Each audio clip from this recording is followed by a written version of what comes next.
ஹஸ்த நட்சத்திரத்தில் 1ஆம் பாதத்தில் பிறந்தவர்கள் இருக்கிறார்கள் அப்படின்னு இவர் கணிச்சு வச்சிருக்காங்க.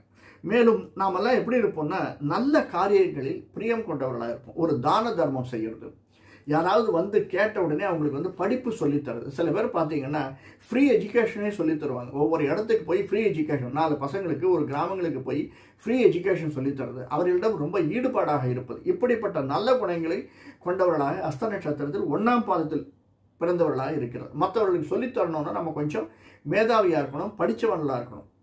அதே தான் சொன்னேன். இப்போ முதல் இது எடுத்தோம்னா கொஞ்சம் தற்பெருமைனா, அந்த மாதிரி நம்ம 10 பேருக்கு சொல்லி தடைச்சே எவனாவது குறுக்க பேச வந்தான்னா அவன் கோபம் வரும், அவன் மேலே கோபம் வரும்.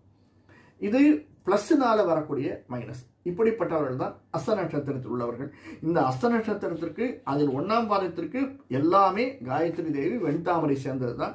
ஹஸ்தம் மெயினாக வேலை